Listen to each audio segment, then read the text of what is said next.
It's an XRP Orderbook alert. We're going to be breaking down what we're observing in the data. We're always looking on chain at the order books, reading between the tweets and the headlines and all the chaos that's taking place out here, folks. I appreciate you guys for stopping by. I am looking forward to tonight's update as we're trying to understand what the heck is going on in these markets. This current event situation is keeping you on the edge of your seat.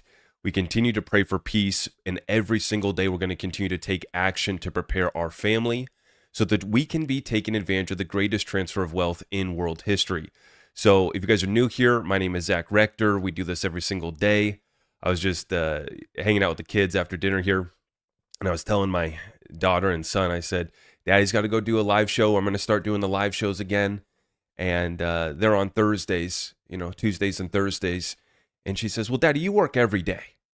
And I said, yeah, that's true. And she says, except for some mornings when we have daddy time. And I said, yeah, that's right. Yeah, we do that. And so what we do here, folks, every single day is I show up to try to dissect and decode the data, these markets, and show you how I'm transparently taking care of my family. And I want to make sure that everybody understands here. I lay out my bias. I let you guys know my positions to be transparent.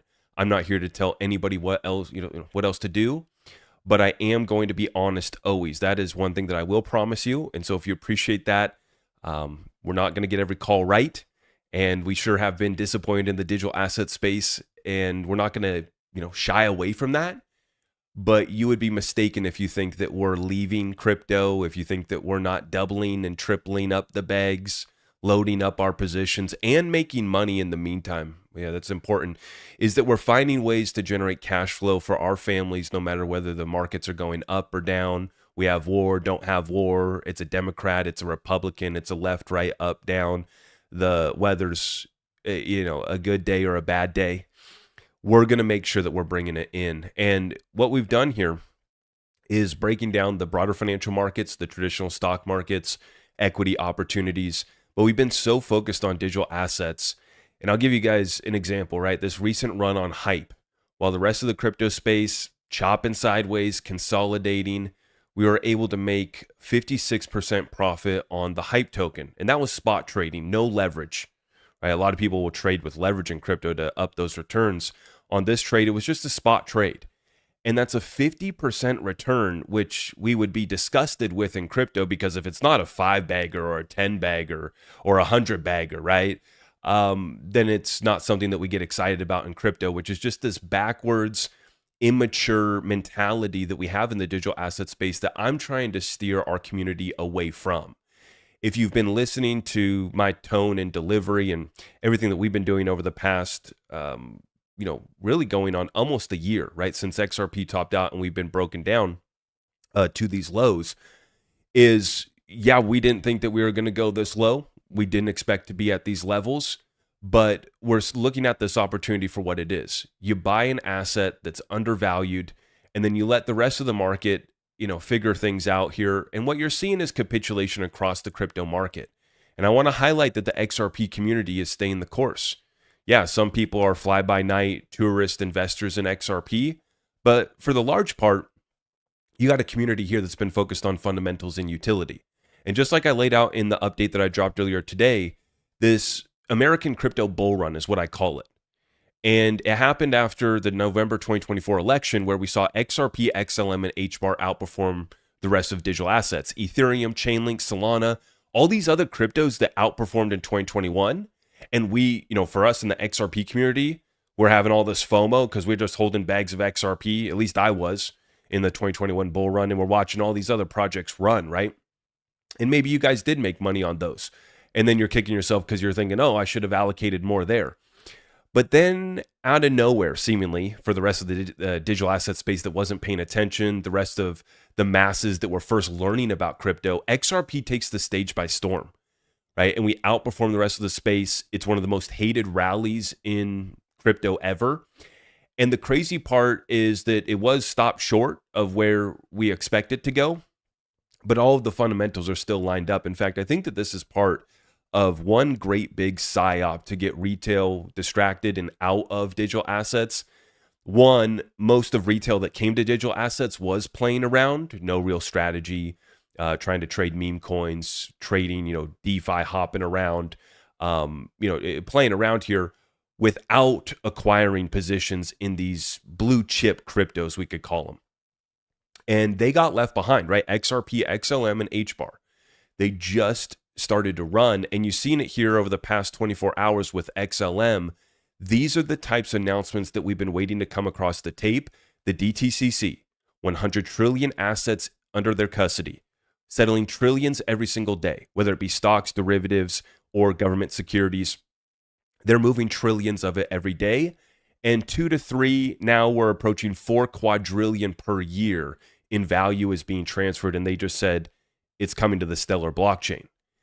And I saw a lot of poor takes across the crypto space. And these are guys that are mad that they don't have a bag of XLM. I want to give you this example because I'm someone right now who's traded in and out of XLM multiple times, made good bags. I would say I made good money on XLM, but I really made more XRP because every time XLM is pumped, I then rotate to acquire more XRP bags because then usually XRP plays catch up. But people want to hate on XLM and the rally that it's had. Some people saying that this is like a nothing burger, the DTCC announcement. And it's sad to see, but it's the sentiment I would expect at the bottom of a bear market, where the industry and sector cannibalizes itself. There's all these attacks against each other, right? All this drama, all this crazy stuff.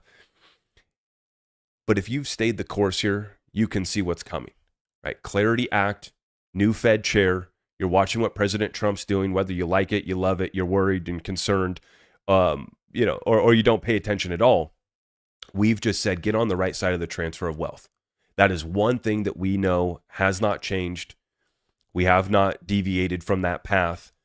And the current reality of literally trillions and tens of trillions of dollars being transferred amongst parties. I mean, we're looking at 3 of the largest IPOs that are set to ever happen with SpaceX, OpenAI, and Anthropic.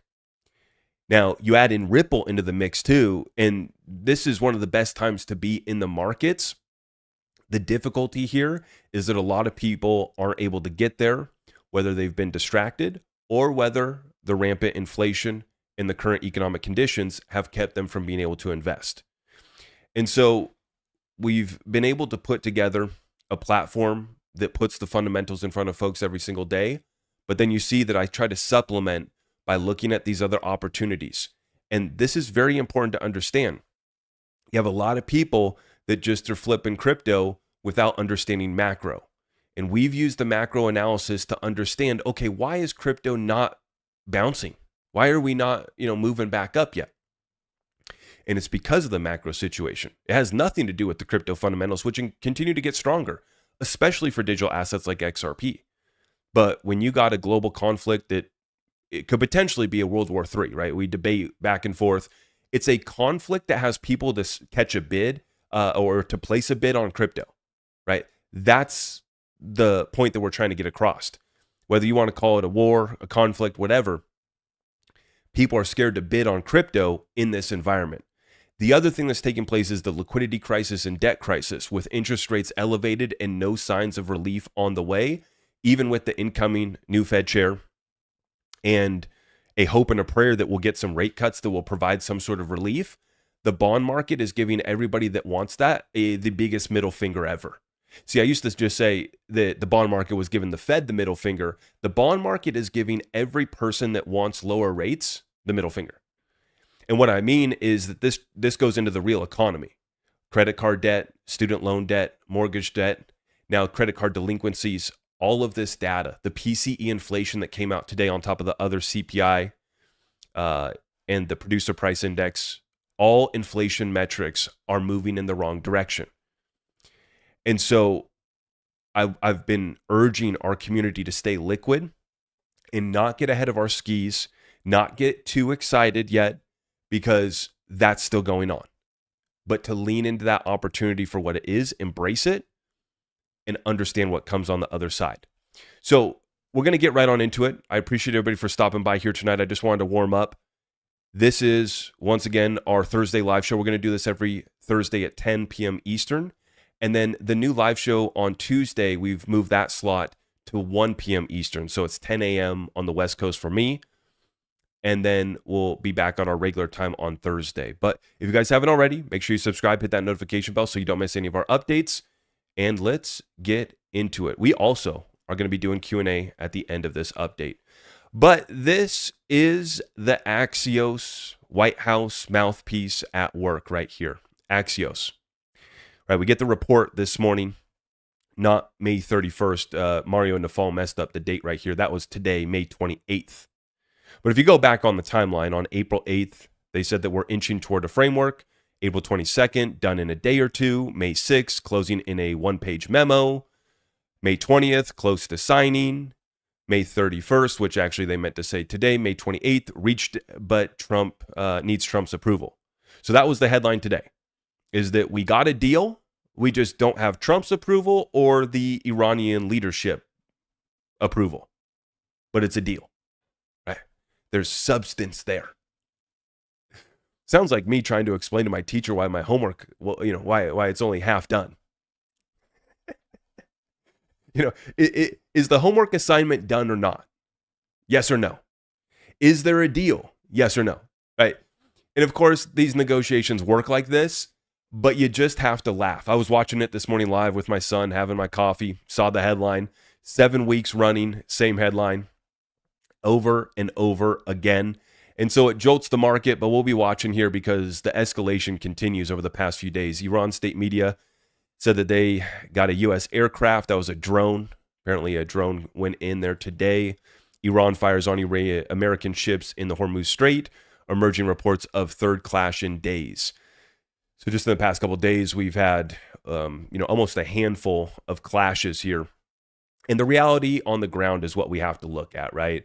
We can speculate on this and that. I'm not an oil expert. I'm not a Middle East expert. Never going to pretend to be one. But we're just going to observe the data that's in front of us, which is that the Strait of Hormuz tanker crossings have not recovered since the ceasefire. So one step further, we are 2 weeks away from the Strategic Petroleum Reserve falling to lowest levels since the 1980s in the EIA data. So as of next week, Trump has drawn the SPR below the Biden lows after the Russia-Ukraine war. We are about 40 weeks away from having zero strategic reserves at the current pace of drawdowns. Will we get there? Probably not. But everybody who trades commodities in the oil market right now is scratching their head, wondering how much longer can they, suppress this thing, which is the price of oil.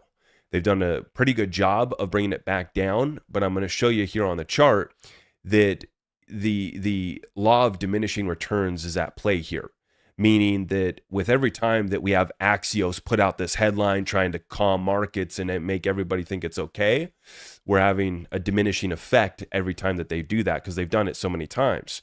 So I'm looking here at the oil chart right now. I told you guys that I entered an oil long yesterday. I felt like it was time to kind of call the bluff on what was going on. And so I made my entry at $89.71 per barrel. Rode that up to $92.50. And then you saw what happened here this morning at 7 a.m. my time on the West Coast. I'm sipping my coffee, watching our morning show with my son, and I see the oil chart drop on down here to $87 per barrel. And I said, oh, we must have got a peace deal headline. We must have got sunshine and rainbows from Axios. And that's exactly what happened. But the reason why this is important to watch is, of course, we're watching the Japan carry trade unwind, and the impact of expensive oil on Japan is more dramatic. They're not in a position like we are. And so what's concerning here is I'm on the 1 hour chart. I'm going to zoom out to the 1 day chart. Is when you take a look at this USD versus JPY, the law of diminishing returns at play on the currency intervention as well here too. Right, on this USD versus JPY, we can see when they came in right at the end of April 30th into the beginning of May, multiple FX interventions by the Bank of Japan and the Minister of Finance, and diminishing returns on those interventions. And then here we are back up at 159 USD to JPY. The danger level is 160 just recently as of that was June going into July 2024. That's when it got up to 162. And that's when we started to see the reverse carry trade unwind. And it led to a dramatic, very quick, sharp drawdown in the markets. But then it quickly bounced back as basically they kicked the can down the road a little bit further. And so we'll see. This is the same game that all of these central banks are playing with their fiat currencies, with their fiscal debt, with their national debt that overhangs them. And everybody's calling BS. And either you call BS by going into, Bitcoin, XRP, going into gold or silver. And then you just have a lot of people that are going to let things roll in the major indices right now that are at all-time high. We have the S&P 500, which finished off at a new all-time high here today. Let me show you. Dow Jones up here at 50,000. And this is after a 10% major correction that the stock market had, right? As the Iran conflict started, we did have this big drawdown in the stock market. And it faked me out. I thought, okay, this might be the start of a bear market for stocks. Psych. We hit this bottom at the end of March going into April. And it's just been on this expectation that, the conflict's going to be settled here and we'll be back to business as usual. And, the AI play continues to outperform. And so I had measured a drawdown here to show you guys a 20% drawdown bear market from the levels that we're at doesn't even bring the S&P 500 below 6,000, which is the crazy part about this. I mean, you've just had this historical run in these traditional assets, and seemingly, and I want to make this point too. I was thinking about this before the live tonight. Is every stock overvalued? No, right? But is there a lot out here that doesn't make sense? Yes, absolutely. Right? A lot of people would admit that, there's a lot that doesn't make sense, that looks overvalued out here. In the same way that it doesn't make sense that the stock market's at all-time high, in the same way that it doesn't make sense why oil is only trading at $88 per barrel, is the same way where it doesn't make sense why crypto's so low. This all makes sense when you put it together. And I'm going to be dropping a separate video on this. I already started in my notes to put together a little show that's going to be talking about the infrastructure and instruments that are set up to maintain and carry on the inflows that come in and the capital that stays in the major indices and in the stock market. Right? It's all these ETFs, spot ETFs, basket ETFs, index ETFs, leveraged ETFs, and then the various instruments and products and wrappers that they build on top of that. And it keeps people in the market. And all these are the same infrastructure and instruments that Wall Street has used to sell these products are the ones that they've now created to sell XRP and our favorite digital assets.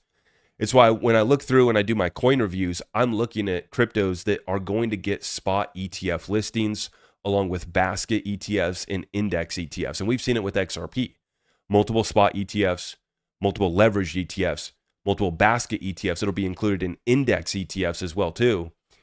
And then there'll be way more products created on top of that as well.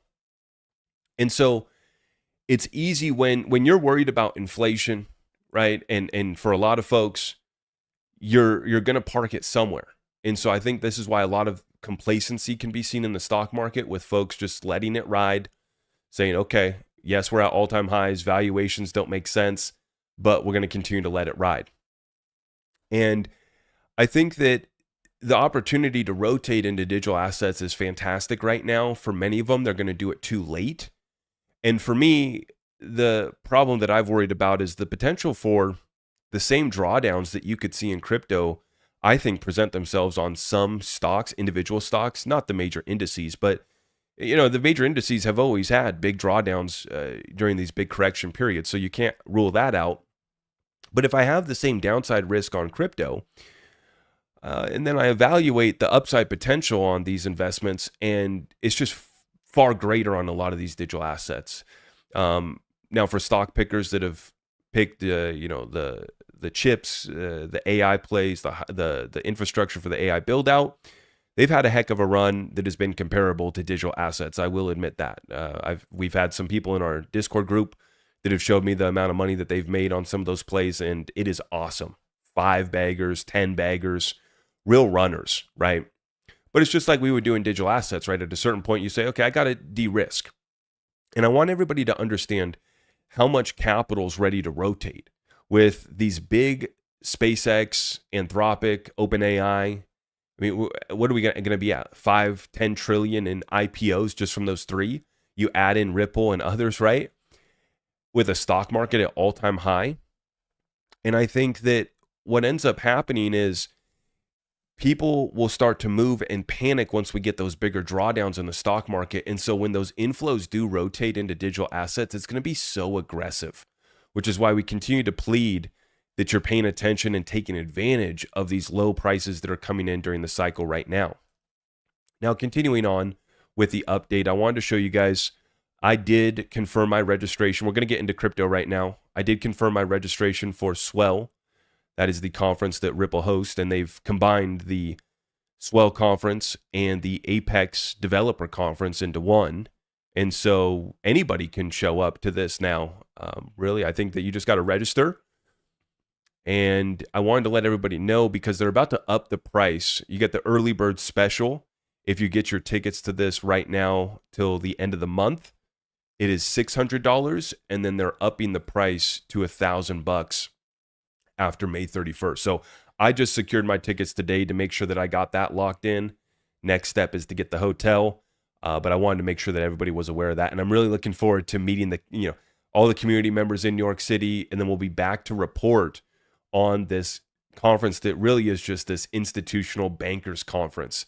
That was my big takeaway last year when I went, is that it was not a crypto conference. You're at Hudson Yards in the middle of Manhattan with a bunch of banksters and institutions. It was not a crypto conference, even though we were talking about digital assets the entire time. But they say right here, this is their new Twitter handle. And I wanted to show you guys this so that nobody gets scammed by any fake Ripple giveaways or XRP giveaways or Swell giveaways. Now that they're promoting this and letting people know about this, as we get closer to the date too, the scams will pick up of fake Ripple Swell events. Double your XRP. Just send your XRP here. We'll double it up. So I want to make sure that everybody is aware. This is the official Ripple Swell account on X. The handle is just Ripple Swell. And so go follow that there. And if you want to get tickets and you want to come out to New York City, it's going to be a great time. So new websites live, super early bird pricing, extended till May 31st, but that's going to expire here at the end of the month.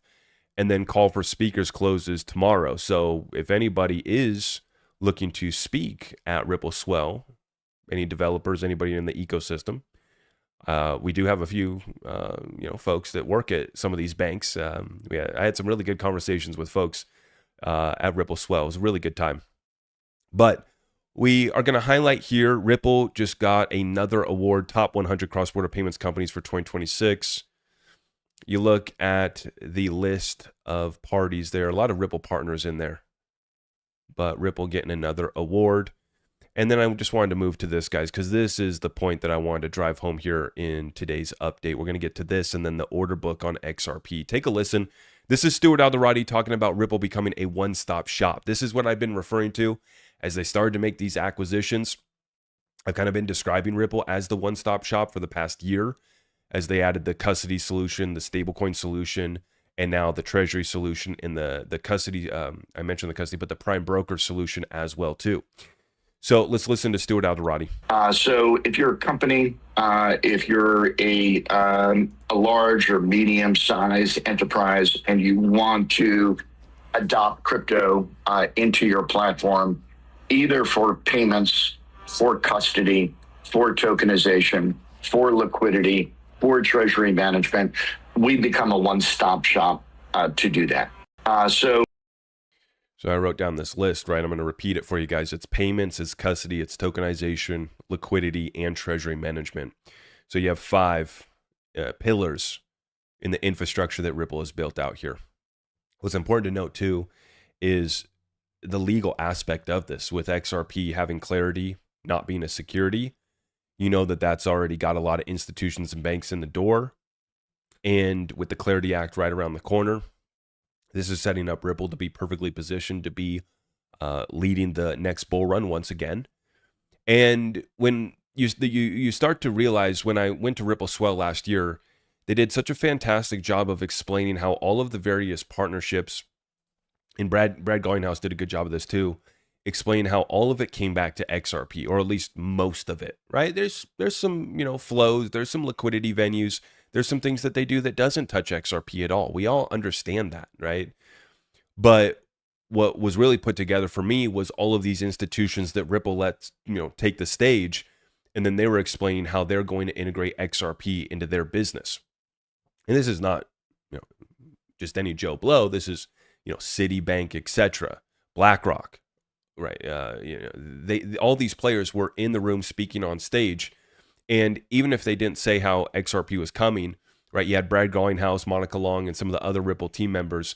They were tying it all back together for us, and we're really starting to see this come together now. There's no one else in the digital asset space that has built all of these pillars under one house.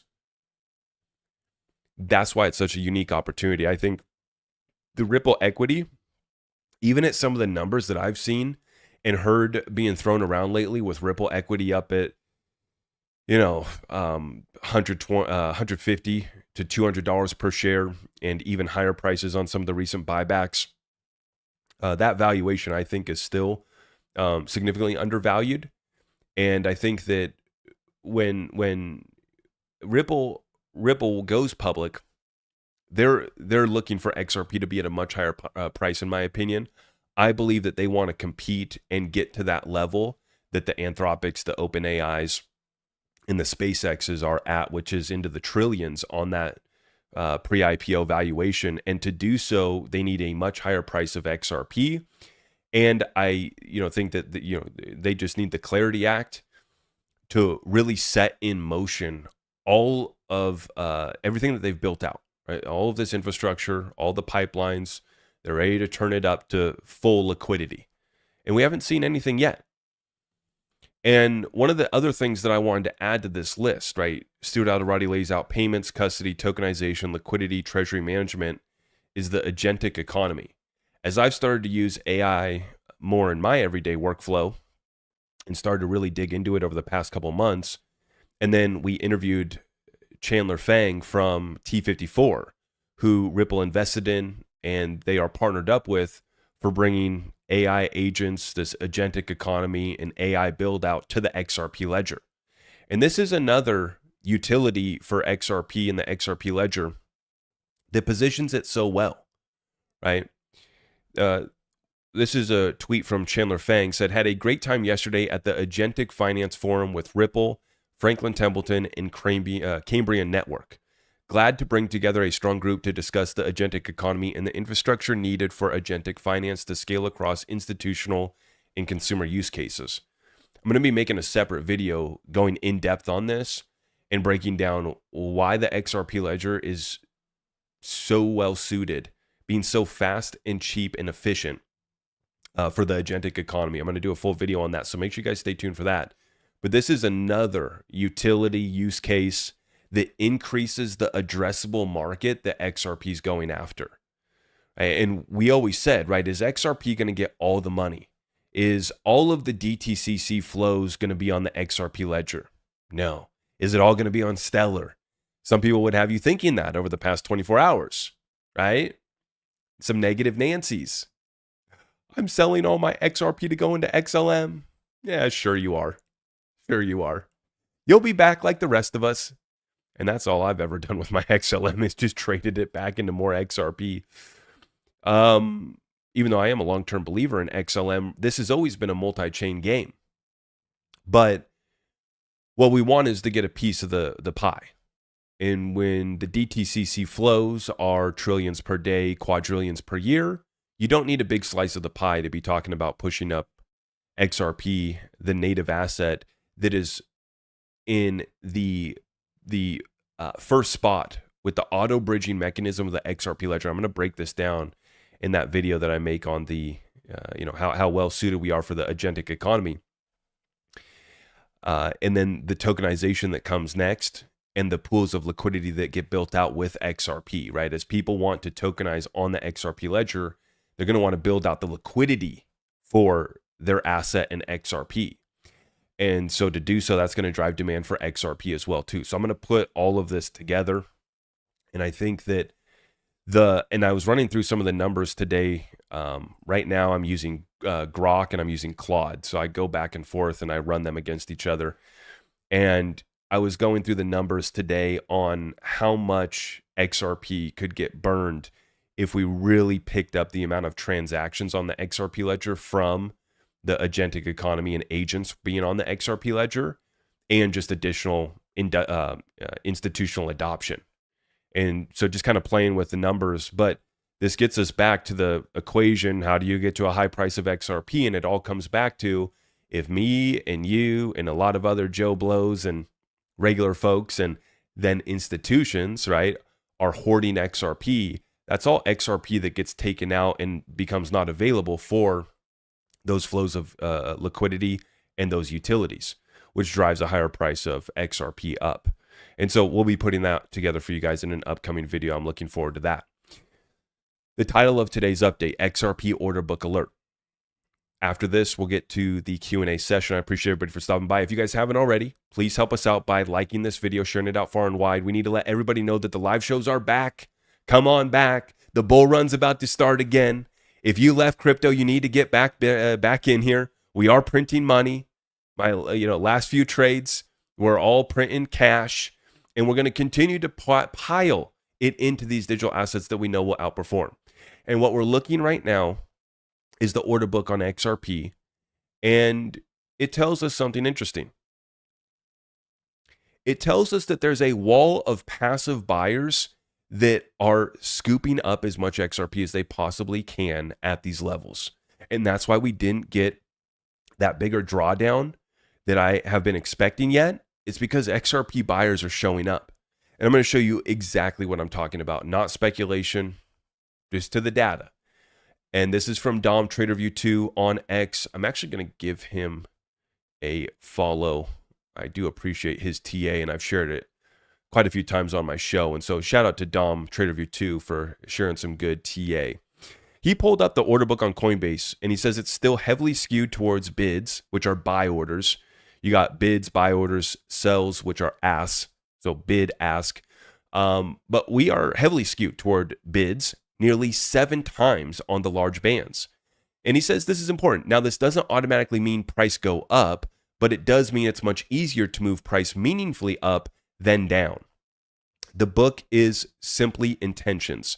Early 2025, I used the large bands of the book to solidify my bearish thesis on Bitcoin before it dropped 30%.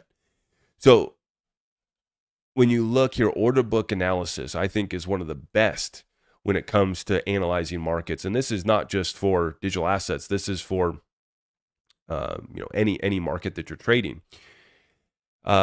Because these markets are so controlled by the derivatives. And this brings us to the liquidation heat map. And I wanted to put this in front of you guys because it tells us the same thing.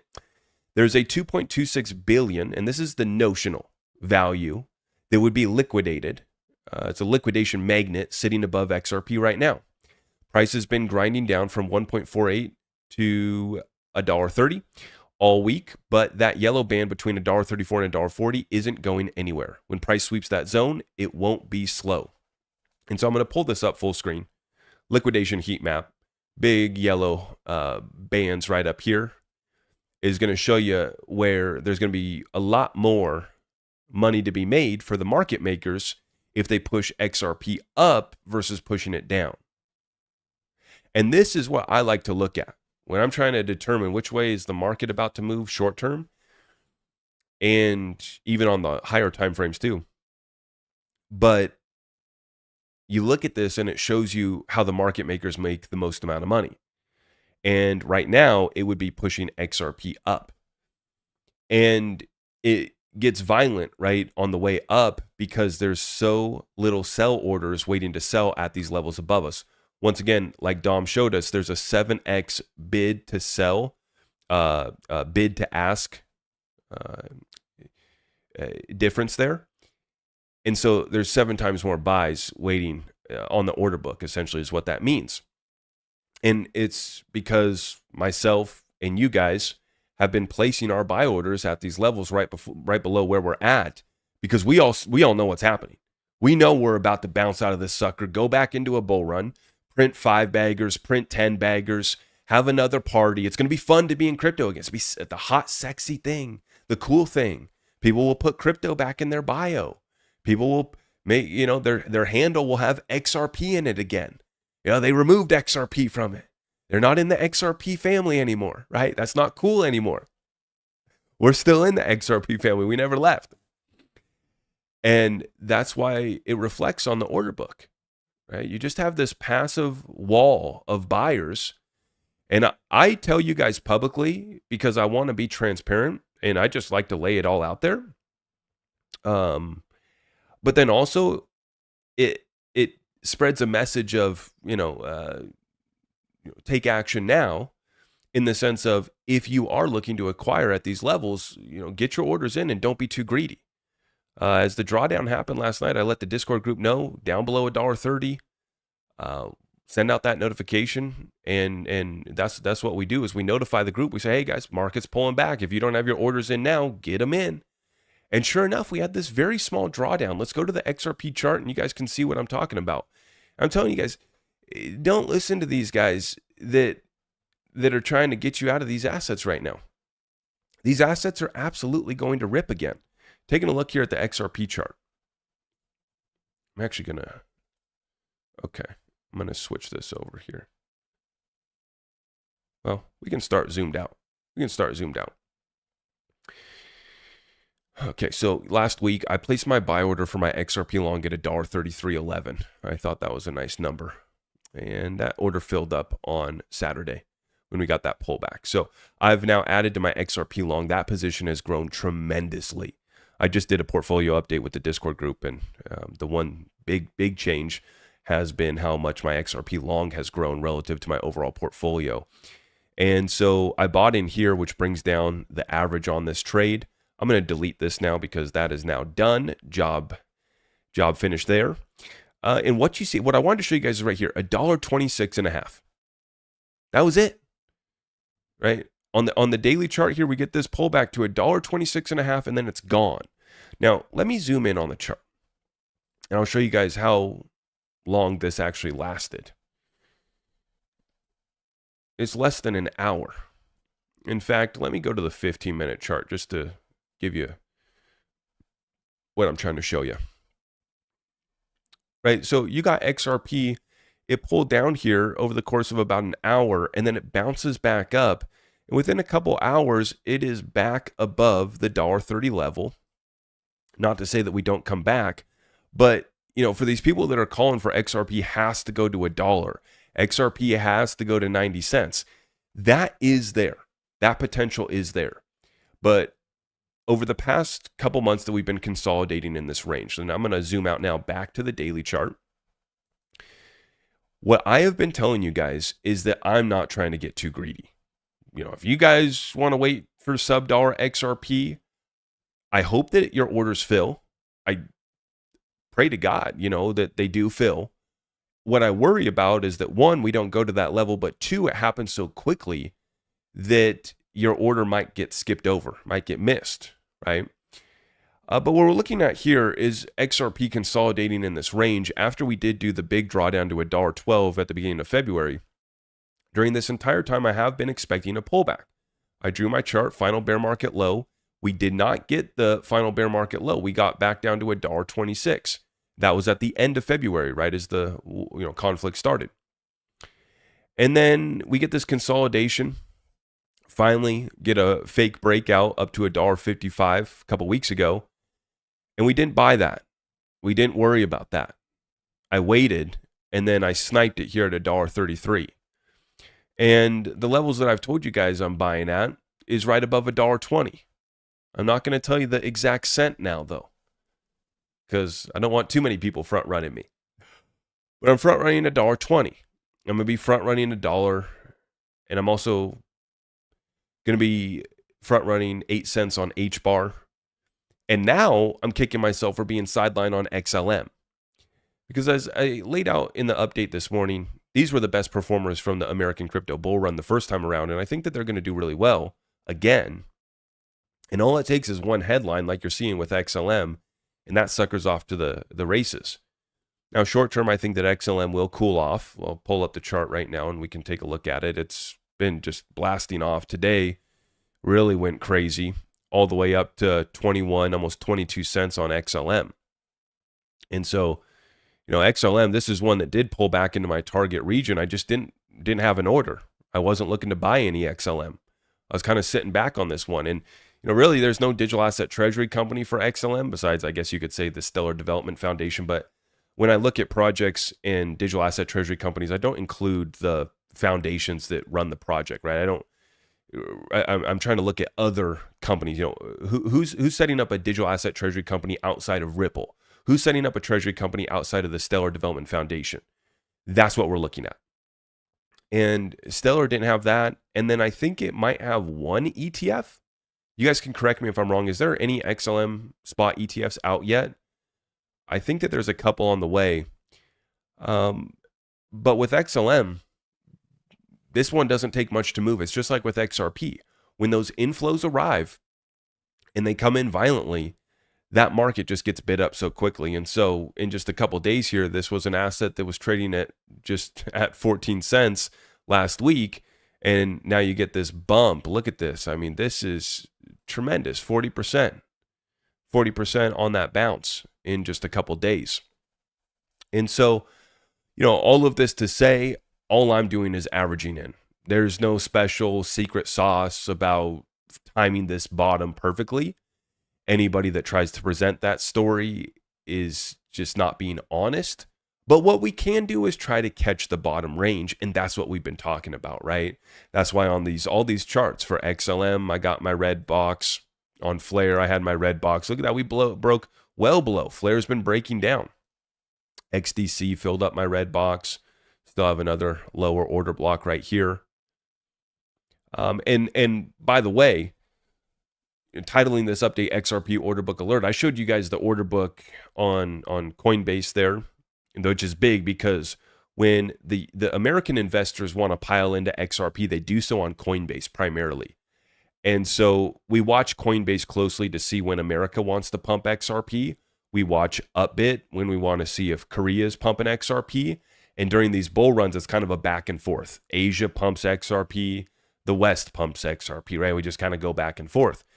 And very quickly, people get left behind. And the feeling that you have right now on XLM, right, of, oh crap, the DTCC is choosing Stellar.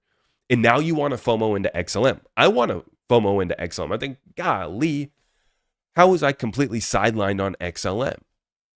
Well, it's because I just made 50% on hype. We just made 49% on an oil trade, right? I've allocated to other things and I just was left not exposed to XLM when this happened. And then it just moves and then people start to FOMO in. And this is kind of the early signs of that next bull run. Now, what worries me is the macro. And that's the only thing that worries me. There's nothing about the fundamentals right now on XRP that have me concerned. In fact, the fundamentals have me excited. And that is exactly what you want to look for as an investor. I want everybody, before I go into rapid fire Q&A, and thank you everybody for stopping by tonight. If you guys can, please help me out by liking this video and sharing it out.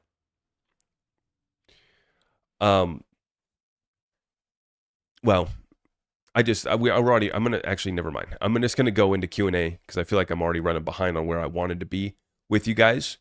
And so I'm going to go rapid fire Q&A on it.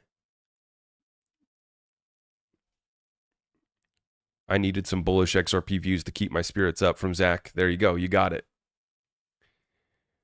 They will say the train's leaving. What should we do? And what we've seen actually is outflows on the ETFs lately. And so this kind of explains the drawdown in Bitcoin and the broader crypto market, just kind of scared to be risk on right now. And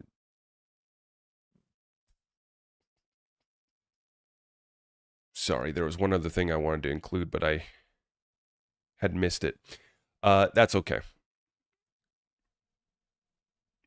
Let's hop in here to the chat.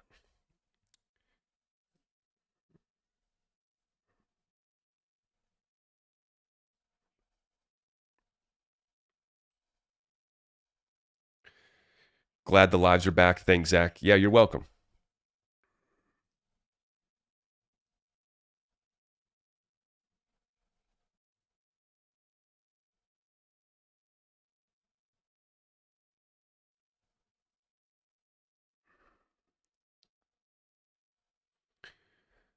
Okay. Milton, the 589 kid says, Zach, I'm on board with iTrust Capital. You and I are both going to be getting our 100 bonus shortly. Let's freaking go. Milton, thank you, sir. Thank you. Yeah, and I did want to mention that too. We got to help the new folks, people. I know for you guys that have already been here, you already know about iTrust, you already know about Caleb and Brown, but you have to remember that every video that we put out, and this is data that we have, every video that we have, new people are seeing it. So that's why I try not to dilute you guys and oversaturate my content with, sponsors being plugged or affiliates being plugged. But one thing that we have to continue to do is to put good resources in front of the community, and where we try to do so in a way that respects everybody's time, gets you the content that you want, but then also helps out the new people that are looking for platforms. And iTrust Capital, the thing about them, they've been added to my trifecta. So my trifecta right now is Caleb and Brown, and then I trade my futures over on Coinbase, and then iTrust Capital for their IRA product. And if you guys haven't checked them out, I encourage you to do so. They got the traditional Roth and SEP IRA. This is a fantastic way to get your retirement funds into digital assets. And then they also have the premium custody account, free institutional grade custody, and it's all US based customer support. You can get someone on the phone. And I love the new product that they rolled out, the treasury accounts. This is for your LLC, your business, your trust, your nonprofit, free institutional grade custody, and you can do precious metals in there as well too. So that's why I partnered up with them.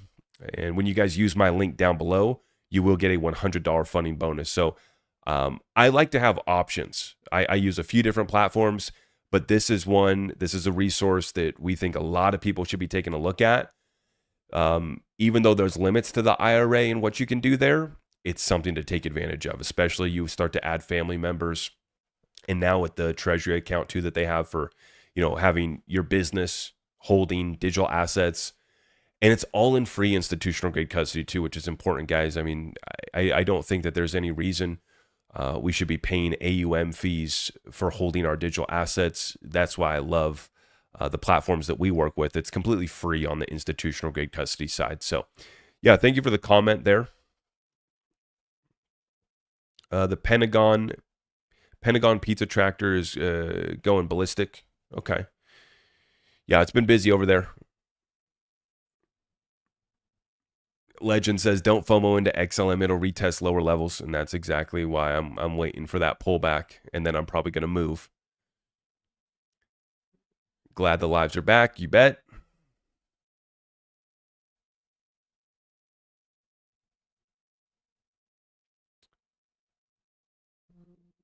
Okay. I'm going to come to the bottom of the chat.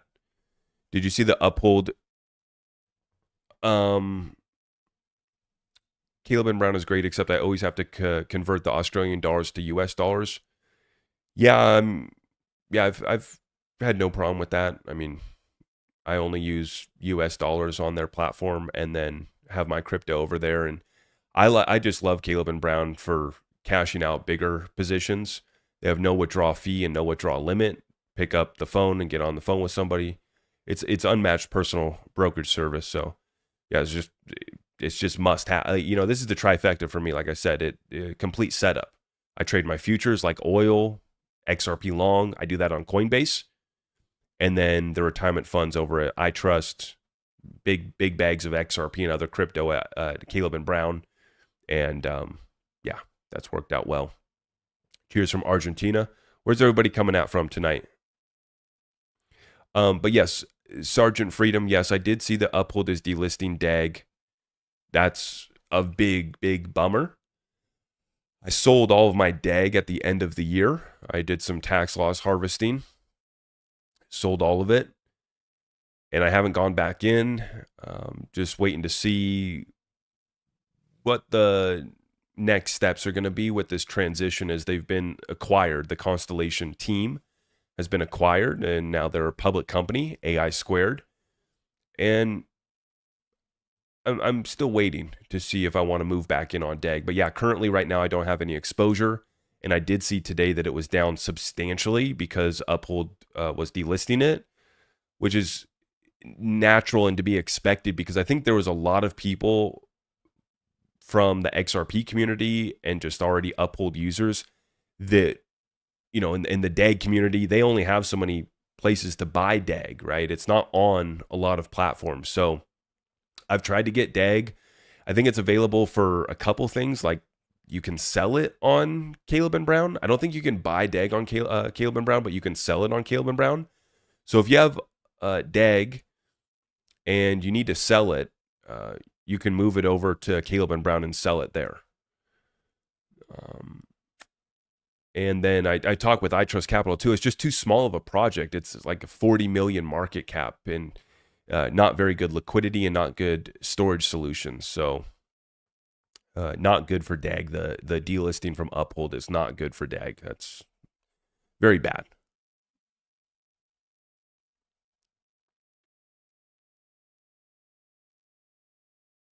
If you've been around a bit, you should already have a bag of XLM. Yeah, that's true. The thing is that I've used XLM probably at least three times, where I've made pretty big trades out of XLM into XRP. And I'm not talking about, I traded XLM to XRP and stacked up a dozen XRP. Like we rotated some bags from XLM to XRP and it's worked out pretty well. But and I wanted to make this point earlier too.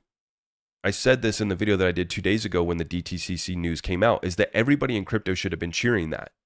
It was very disappointing to see, but typical of a bear market bottom, where some people are butthurt because they're down on the bag of crap that they hold of Ethereum or Solana or whatever crap they've been chilling. And we told everybody Ethereum wasn't going to 10K last cycle. It didn't even come close. And now the whole thing's falling apart. It's in shambles. And then they don't want to celebrate great news for XLM. It's just like, man, we gotta kind of be in this together. I don't have a bag of XLM, but I'm cheering this on.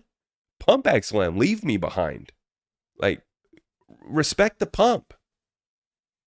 Let people go make some money. Especially XLM, because usually people rotate from XLM into XRP. They always move in tandem. XLM always plays tag along, and then anytime XLM sticks its head out and outperforms for a period, that does not last long, and then there's a rotation into XRP. I love XLM just for that reason alone. It's fantastic. Legend.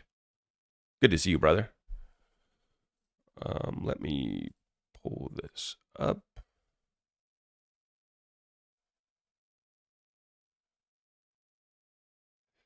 Okay, Legend asks, do you still have that thing that we spoke about on your list to check out?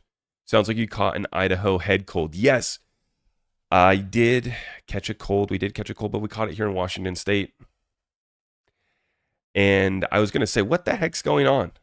Why is there something going around at the end of May going into June? What is that? What are we doing? What are we doing out here? How's that possible? And this one actually got me kind of. I was surprised. The last few ones have just been light snivels. And this one caught us, but my kids caught it. Yeah, that's where it came from. That was the source.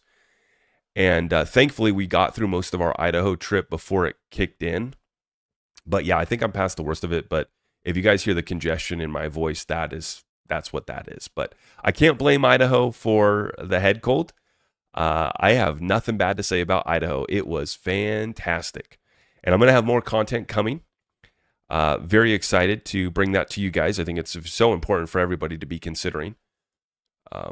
And so I created the playlist Strategic Relocation in 2026. Going to be talking about that along with our regular real estate updates that I'll be bringing back on a more consistent basis. And yeah, Idaho's a 10 out of 10 for taking your family to have a good time during the summer, as long as you miss wildfire season. So just like every place, there's pros and cons, but we had a perfect weekend.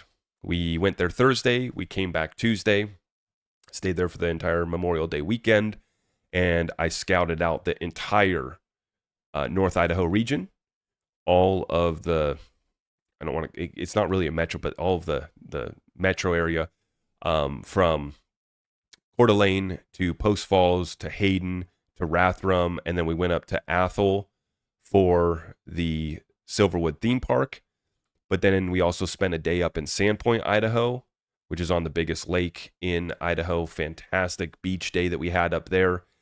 And then the last day that we had, Monday, I spent some more time driving around the Post Falls and Coeur d'Alene area as well too, driving through some of the new home construction communities being built out by national home builders like Lennar and others.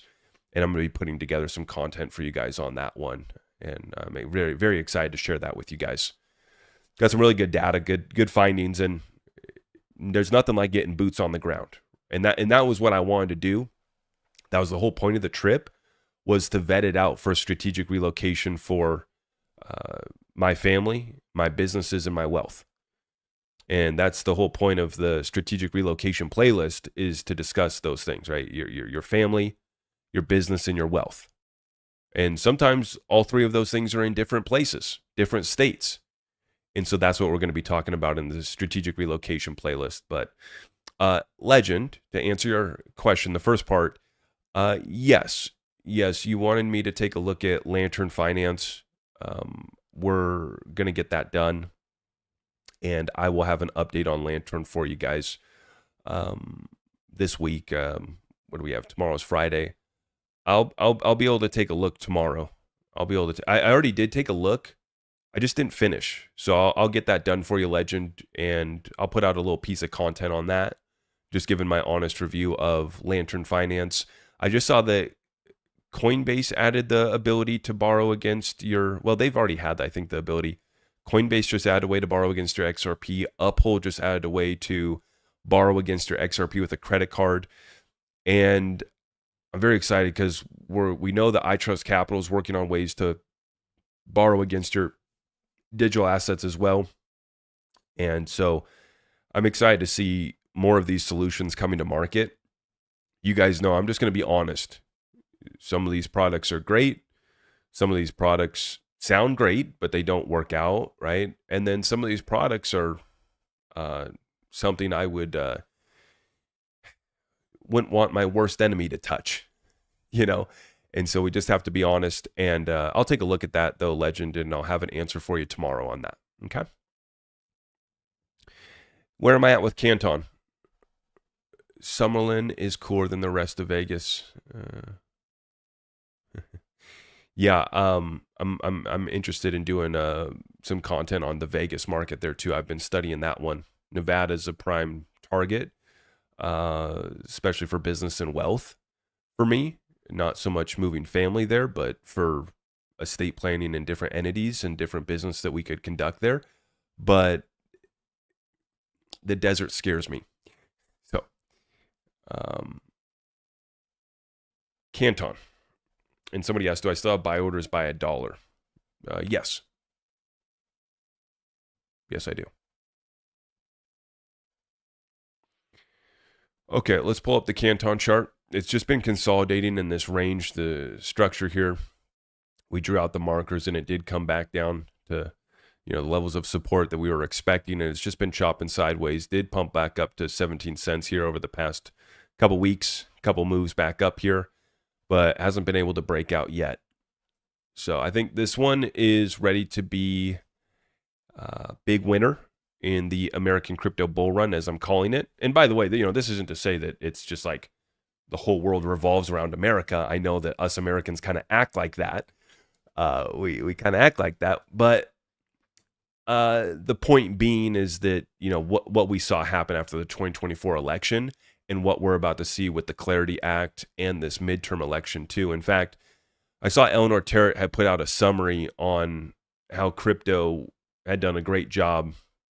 The crypto PACs had elected everybody they were looking to elect in Texas. And that included mostly Republicans, I think one Democrat. And so, Congress or DC as disgusted as we are with them, they are becoming more pro-crypto. And I think that Canton is positioned well in America already with the Wall Street institutions. It's definitely an institutional play, which is all I've really focused and made and taken big positions on. Right, all of my bigger positions in my portfolio, which I only have about half a dozen, are on institutional plays. Canton checks off all the boxes for us. And I really think that Canton has the potential to run to between 30 and 50 cents this next move up, this next bull run. 30 to 50 cents is where I'm expecting Canton to go.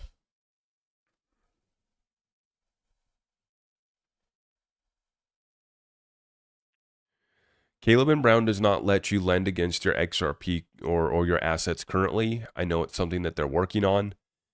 And I think that they're doing a good job of vetting out. I know that they're also talking with, the likes of Ripple and other players that can help facilitate some of that stuff. So I'm pretty confident that we're going to have some good solutions from both, basically all the platforms that I love and use, and many of you guys as well too. They're all working on it.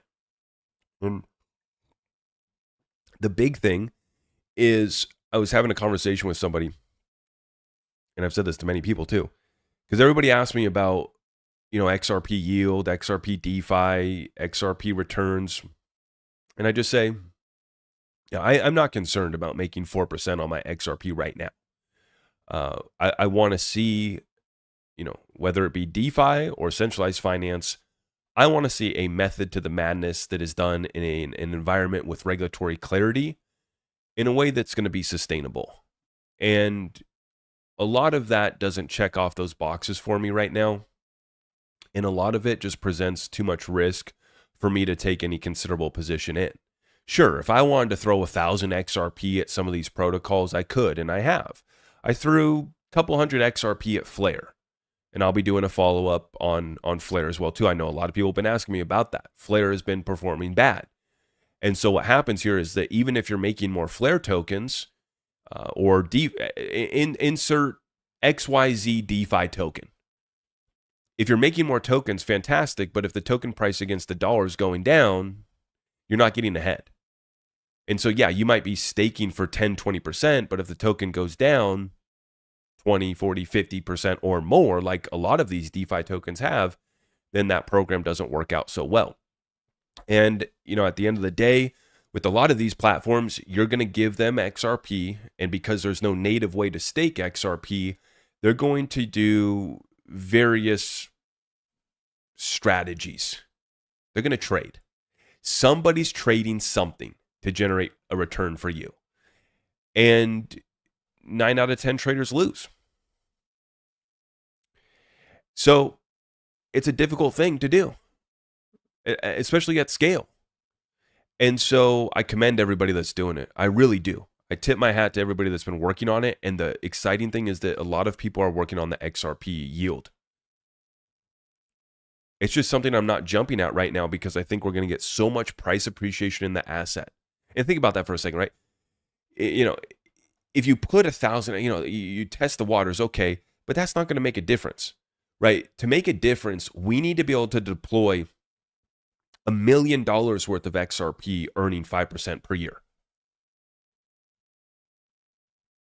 Now, you could deploy $1 million of XRP into a lot of these options today, right now. Right? But how well is that going to work out? How well do you trust it? If the track record's been good, okay, that's fine. But past performance is not indicative of future performance, right? So I know how hard it is to trade. And in the meantime, while we wait, I just know if somebody's going to be trading for me, I spend enough time in these markets. I love being in these markets every day. I'll just trade my own money. I don't need somebody else to trade for me to try to generate 5-10% for me. So that is my unique position. I know a lot of people aren't in the markets like I am, don't want to trade for themselves.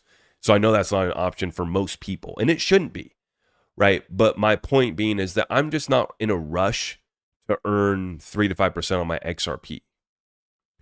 I would love to borrow against my XRP. That's something that I plan on doing as well too.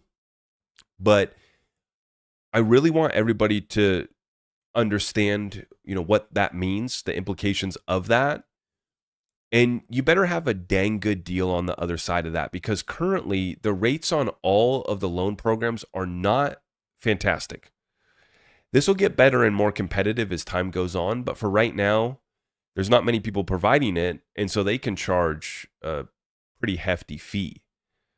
You're not borrowing against your XRP, at a 5% interest rate or a 10% interest rate. And a lot of these, it's going to be over that. And so if you don't have a dang good deal on the other side of that, it's not right. We're not there yet. But it's something that I'm preparing for. And I think that the biggest thing that people need to be preparing for is lining up that next deal. Right? You've done all the other work. You've stacked the XRP secure. You're ready to deploy it when the opportunity presents itself. And in the next 6 to 12 months, it's going to get really good out here on the XRP ledger. And you'll be able to start to deploy to, these various DeFi, centralized protocols, etc. But most importantly, what are you going to go do with that capital? Are you, where people got caught up is they took a loan against XRP and bought more XRP. Right? You're going to leverage that, and you're going to go cash flow businesses, which is what many people think they're going to do and are going to try to do. I now take the opportunity to remind everybody that 9 out of 10 businesses fail. If you've ever run your own business, you know how hard it is. And so I say these things just so that you can say, okay, Zach's right. I don't know what I'm going to do when I borrow against my XRP. Like, this all sounds great. I know it's what the rich do. I know it's what the wealthy do. They borrow against their assets, but they do so to go buy more assets and generate more cash flow. And they get this flywheel going. And so I'm saying, build out that flywheel. Get that flywheel started, right? And hit that thing in motion now before you borrow against your XRP. I wouldn't wait to try to get that thing in motion. Whether you're going to borrow against your XRP to go buy a business, to scale up an existing business, go into real estate, go into private equity. And I would also say, for me, when I do take a loan against my XRP, I will be going into something that is less risky than digital assets. I'm not going to borrow against my XRP to go buy more XRP or any other crypto or go trade crypto. I will borrow against my XRP to go into, cash flow businesses that are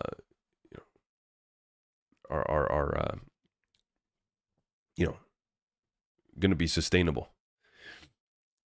The other thing too is start to build out those relationships now. Start to build out your network now. I think a lot of us have the right idea. The XRP community is the smartest community in crypto.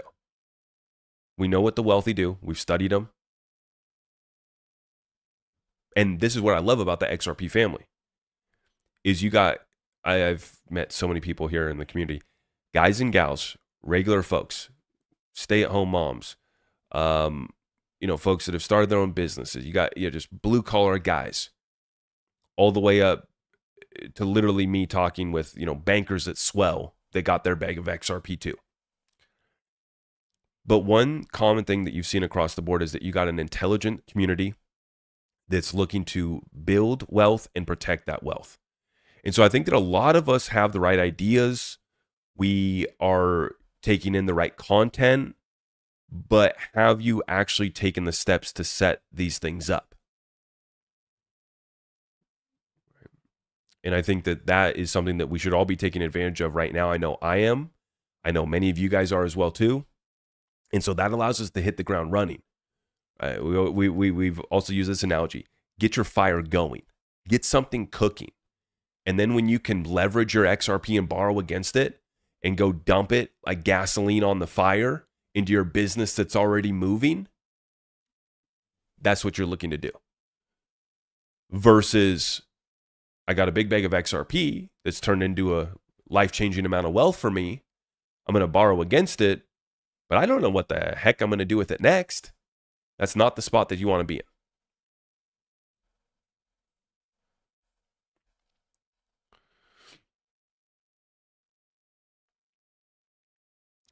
Be careful on quant. Yeah, people talking about quant.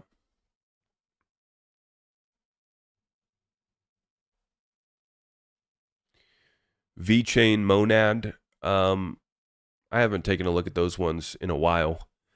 Definitely not Monad. That's like a newer crypto I saw. It was put on Coinbase, I think.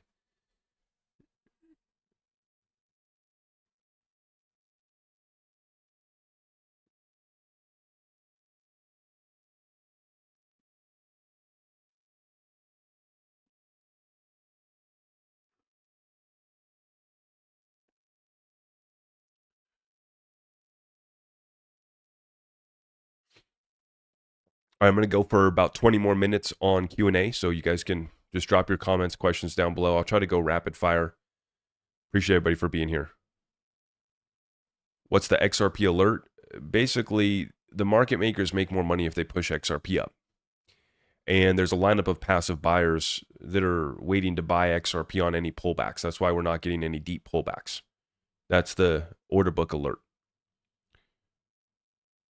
How's that XRP working out for you? Well, it's already been life-changing. It's going to be one of the fundamental pillars of us building generational wealth. It's working out really well.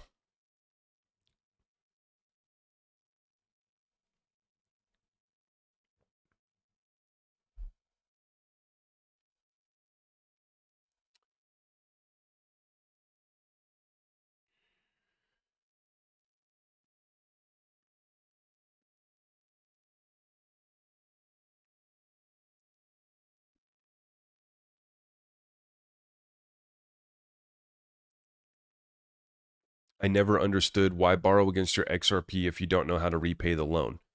Yeah, and I don't want to see our community get caught in that situation. It's easier said than done to, start a business, to invest in real estate, to invest in private equity. And that's the point that I'm trying to get across, is that our community has always had the right intentions, right? I don't need to go through some of the horror stories. I don't need to share some of the blemishes that we've had on the community, right? And where some things have gone wrong. But it's happened. Did the investors in those have bad intentions? Was there bad fundamentals? No, absolutely not, right? But things can still go sideways. Deals can still go up. And so, and right now, I'm not even putting out the content that I could on private credit, private funds, and private real estate funds. All of the stuff that's coming in on that, not pretty. But I'm trying not to beat up on it too bad. But it's terrible. It's very ugly. And I'm very worried about it. Very worried about the private credit crisis, the private funds, private real estate funds, private crypto funds. We reported on one of the hedge funds. They were long Ethereum until they weren't, and they lost $800 million. And, they're not alone. We're seeing other crypto funds. I'm seeing real estate funds. A big one that went viral, kind of going viral. Everybody's kind of picking on them and beating on them right now is Brandon Turner from Bigger Pockets. For any of you guys who know them, he was the host of that Bigger Pockets show and really blew that thing up. He no longer is part of the show, but he started to syndicate real estate deals. He lost 15 million of his investors' capital. And so that's another one. A lot of people are piling on him right now. And I'm just seeing a lot of that come across my feed right now. It's like every other day, it's another fund. And it's not just like small time syndicators. It's the Blackstones. It's, was it Goldman Sachs or JP Morgan? Both of them. Basically all these commercial banks. And that was one of the things I talked about with one of the bankers I talked to at Swell. I asked him straight up, I said, how big of a deal is this private credit thing? I said, CNBC and Moody's is telling us it's not a big deal. He said, yeah, it's going to get bad. It's going to get ugly. And this was in November of last year. Tom Lee should have, so Stu, you're funny. Good to see you, Stu. That's what I'm worried about with Ethereum. The foundation, here's the three things. Excuse me. The foundation is in shambles. You have a bunch of people leaving the Ethereum foundation. The top Ethereum influencers are dumping their entire bags. So the Bankless podcast, I've never watched them, but I've heard of them. They're probably the biggest Ethereum podcast. Well, actually, I asked Grok. I was like trying to fact check. I was like, who, is this the biggest Ethereum influencer? That was the question I asked Grok. And Grok was like, well, Vitalik's bigger. There's a couple other, but as far as like straight content creators, yeah. So the guy from Bankless came out and said that he dumped his entire Ethereum bag. And on top of that, so you have the foundation, which is in shambles. The foundation, people are leaving. It's just a joke. Vitalik is apparently going to write a fiction novel. I saw that headline yesterday to make matters worse. It's like, whole world's on fire. Vitalik. Hey guys, going to write a fiction novel. What do you think? The biggest influencers in the community are dumping. I mean, I'm seeing a bunch of Ethereum hate on the timeline. And then Tom Lee. Tom Lee's down $8 billion in unrealized losses on his Ethereum. And this has me very concerned about Ethereum. Now, it's not to say that, that it's dead and going to zero. It's just, I already limited my upside expectations for Ethereum last bull run. I was pretty adamant that I didn't think Ethereum would break 10K. That was the consensus. And imagine, guys, and XRP family, pay attention. Imagine the biggest XRP influencer saying that they sold all of their XRP. That's what just happened in Ethereum. Obviously, influencers should not determine what investment decisions you make, but we know what happens. And it's just not a good look, right? The biggest Ethereum advocate, the biggest Ethereum podcast, full ported out of Ethereum. Now, I don't know who the biggest XRP influencer is, but you guys get the point. Imagine the biggest XRP influencer saying, I just sold all of my XRP. Look across the XRP influencers and content creators. I haven't seen any that are selling any XRP. Not one. Does anybody know? I don't know. I mean, now I'm just now thinking of this, and I know pretty much all of them. I don't know any XRP influencers that have sold any XRP at all. Meanwhile, look at what's going on over there.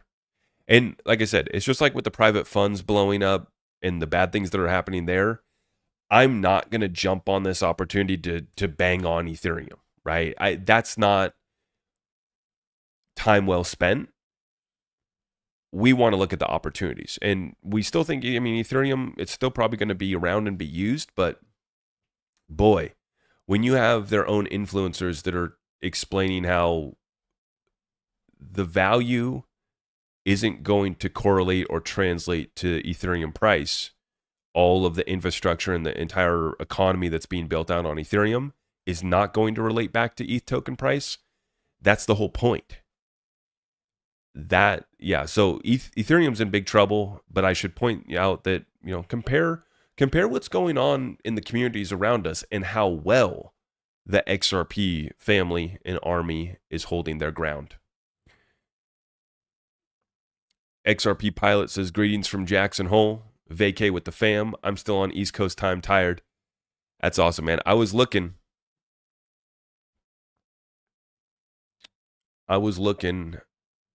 at sorry, I was reading comments. Jackson Hole, yeah. So I was looking at when I was in Idaho, I saw this story come across my timeline of the state of Idaho selling off 160 acres, I believe is how much it was. And they sold it off to this big billionaire land investor who's buying up thousands of acres in Idaho. And this is on the east side of Idaho, right up against the Teton National Park, right on the Idaho side of the Tetons. And by the way, if you guys, I kind of like geography.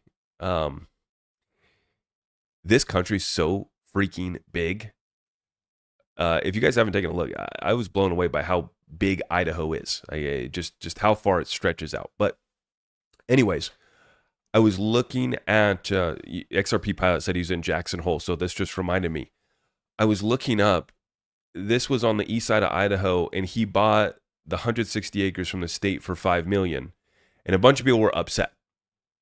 But the good news in this case is that the guy who bought it is big into conservation, has thousands of acres in Idaho that he's maintaining as, open land, ranches. And then also what came out too is that the farmer that was leasing the ground from the state for about $1,000 a year, just something, dirt cheap, literally.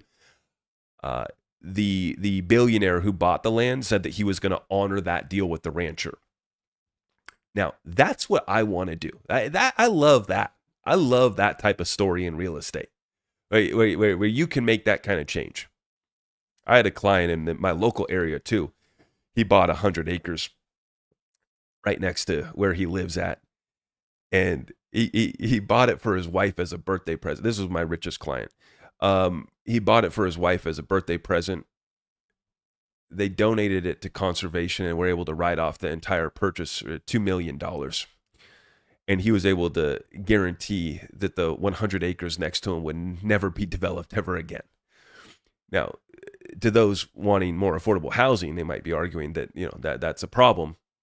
But, the point I was trying to get at there is how much beautiful land is out there. I was really taken back when I was looking at that. And the prices of land in that region that billionaire had bought up the land is insane. Land prices that were like as equivalent to where I'm at here in the Pacific Northwest, where we're well above, the median prices across the country. And I asked, I went to Grok or Claude, and I was like, why the heck is real estate so expensive here in this region of East Idaho that, is kind of just all open land? And they said it was just part of the influx of capital that's poured into Jackson Hole in the Jackson Hole, Wyoming area.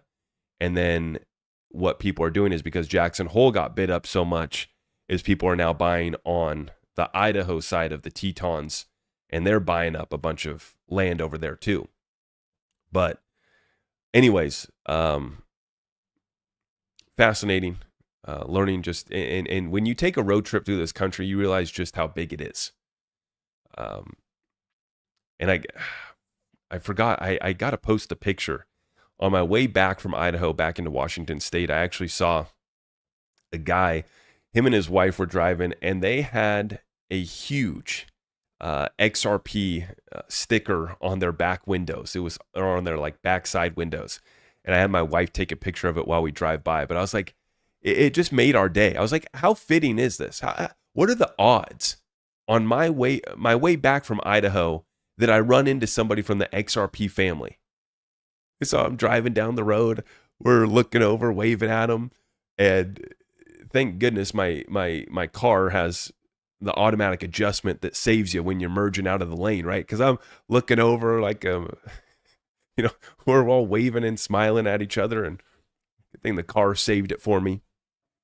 But anyways, fantastic time in Idaho, and I'm glad to see the XRP families everywhere. And we're going to go buy a lot of land. We're going to do a lot of good with our real estate investments and our businesses. It's going to be a lot of fun.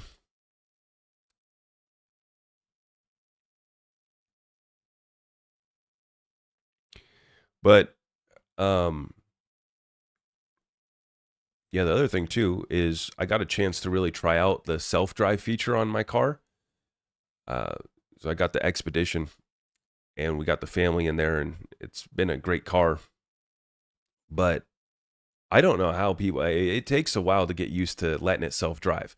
Mine is not a full self-drive like Tesla. It's not like that, but it has the self-drive when you get on. Basically when you get on just a common road and you're not in too big a traffic. And I was very impressed. Um, I was much more comfortable driving, doing the self-driving in the middle of Eastern Washington through the plains where there was nothing for miles, and I could see clearly through, and if I needed to make any adjustments, I could. But man, it's crazy to watch the self-driving videos of the people that are going through traffic, full self-drive, letting it, trusting it. Takes a while to get used to, but it was nice. I was telling my wife, it allowed me to be in full dad mode, pointing out different things that I saw along the way, being the tour guide, hands-free. Or if you're driving down the road, you can eat a little Sammy while you're rolling.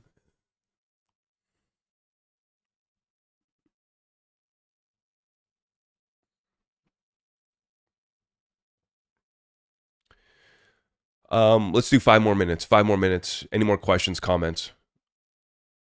Appreciate all of you guys' support, by the way. Literally wouldn't be here. We wouldn't be doing this without your support, guys. We remain independent. Independent media is kind of a dying thing, So if you want to support independent media, truth, transparency, and just, an honest fight for good, that's what we've put together here. So whether it just be liking this video, sharing it out far and wide, all of our community resources help out the platform as well too.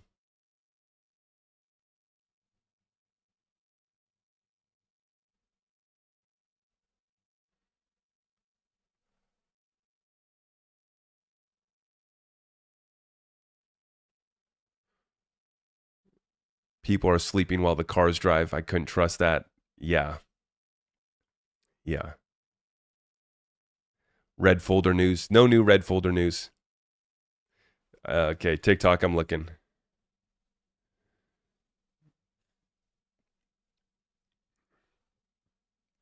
Where can you find more information about this?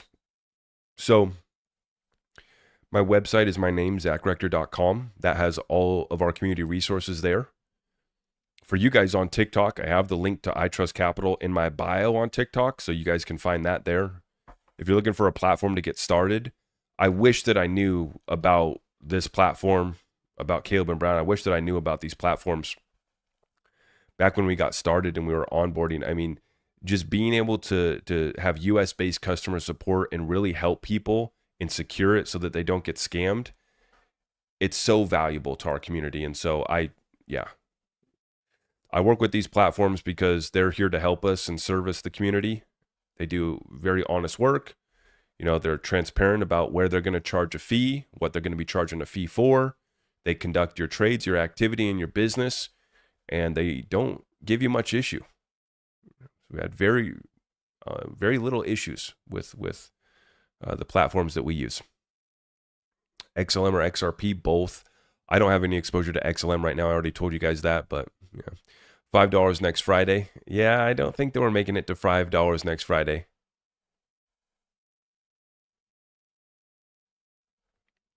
There's a lot of I see some Idaho. I see some people don't like Idaho. It's been funny to me. There's been two camps. There's been a camp in Idaho that's commented on my content the past week who said, shut up, stop telling people about North Idaho. We don't need any more dang influencers talking about Idaho. Get out of here. And I respect that, by the way, 100%. I did feel like I'm, kind of invading Idaho. But I came with my family. We came to spend money. We came to have fun. And, the other camp was a bunch of people that were saying, come on up to Idaho. We'd love to have you. And I think that that's the important thing that I want to see. I mean, it's out of my control, and we're already kind of past we're too far gone in some areas, essentially, right? And so I understand and respect why people want to protect that. I think that people have to realize, though, with strategic relocation becoming top of mind for so many people, as long as you have the right people coming to your area, right, that's not necessarily bad. There can be some negative impacts like prices going up, right? But that would be a benefit if you already own assets or real estate businesses in the area, right? But at the end of the day, I mean, I want people with, that are hardworking, honest people, God-fearing people that are, going to come and be productive, help their neighbor and be a part of the community. I would want them coming to my community. Now, like I said, that's not the case everywhere, and I understand the concerns. Driving through the North Idaho countryside, the plains, the Rathdrum Plains, driving up through the woods. I drove down south to the east side of the lake where right by Gaza Ranch. Gaza Ranch is like the Hollywood neighborhood in North Idaho. So Kardashians and all them, Mark Wahlberg has property there. And after you visit it, you realize you're like, I see why people that can swing, a second home or a vacation home or a cabin up in this area, I can see why they do it. Now, I really respect the people that live up there full time, because full time is a different story. You're living through 4 seasons. I respect that. So, anyways, more content on that. And I feel the people from North Idaho, because I deal with the same thing where I live, right? My area, my county, and my town where I grew up, we've been flooded by Californians, people from Seattle moving within our own state, but they move up from Seattle, Bellevue, and they bid us up. And then we also get the Canadians coming down too. That slowed down slightly after 2020, and there was limitations on getting across the border, but that's still a thing, and continues to be a thing where Canadians love to invest in my market as well too.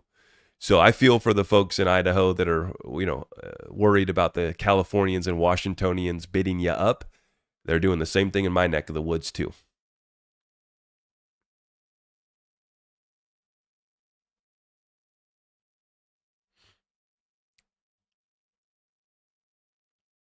Is there any Caleb and Brown type companies that service New York?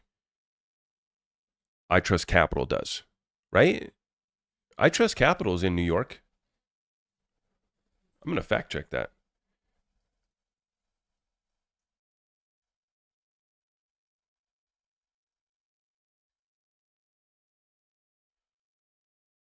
Oh, come on. No, they don't. Oh, man, you guys in New York City, talk about places that I'm excited to go back. But man, New York City. The poor crypto community in New York City can't catch a break. No Caleb and Brown, no I Trust Capital. By the way, anybody in the UK? Is anybody here in the UK? The UK, you are about to be able to use Caleb and Brown. So stay tuned for that. And when you head on over there, make sure you use my link or tell Caleb and Brown that I sent you over. And they will jump you to the front of the line, and they will take good care of you. But the UK is about to get that Caleb and Brown service you guys have been asking for. Very excited about that. It's not official yet. I'm giving you the tip. I'm tipping you off. It's coming. Get ready. New York, though, man, terrible. What do you think about the new Robinhood agentic trading feature? I am hesitant to use a lot of bot trading. I think that a lot of it's copy paste of the same algorithms. And so I get worried about being caught up in that. Now, I know we have somebody in our Discord group who builds out his own. We actually have a couple of people in our group that build out their own bots, and that's cool because then you're in control and you can tweak it. For me, I don't know. I'd have to look at the Robinhood agentic trading to see what kind of strategies they're trying to do, or what all that entails. But it goes back to the other utility that I mentioned when we listed off all of the pillars of the infrastructure that Ripple built out, which were payments, custody, tokenization, liquidity, treasury management. Those were the 5 that Stuart Alderati laid out. But then I also mentioned the agentic economy.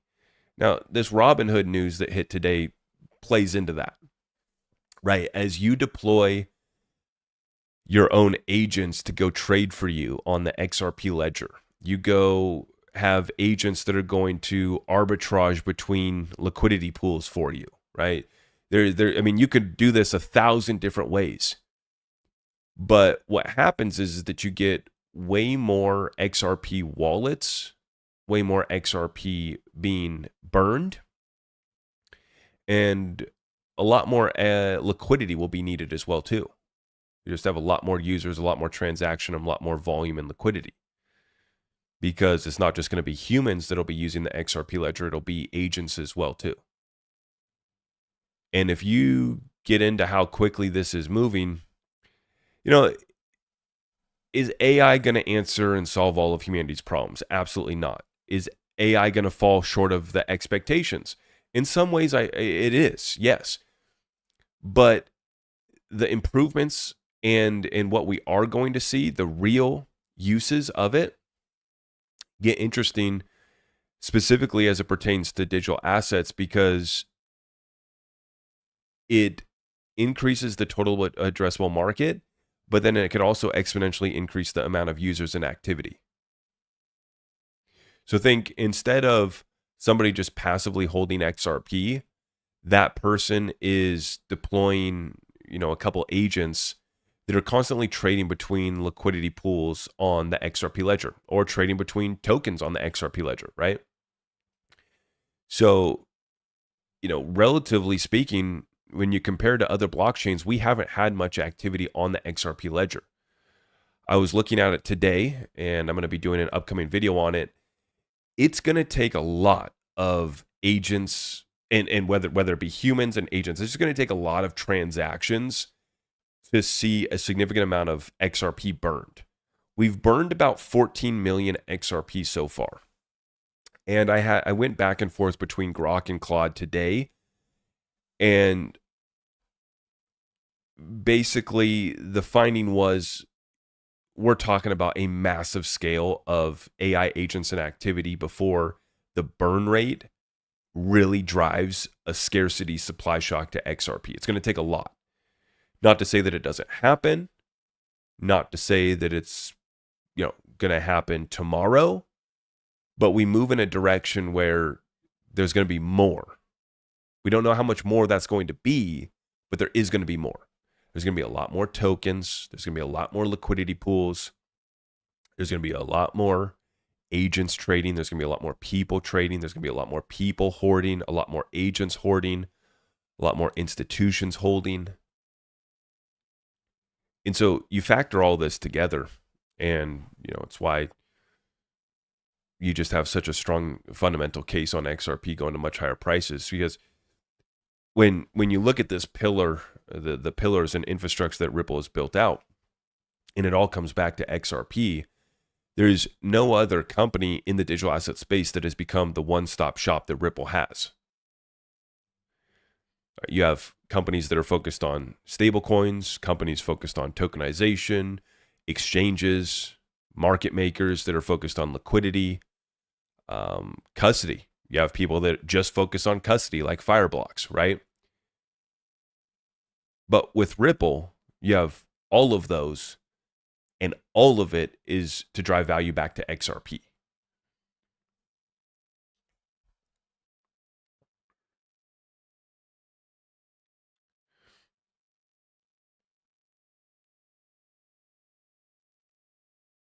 $5 XRP if Clarity passes, but in 27.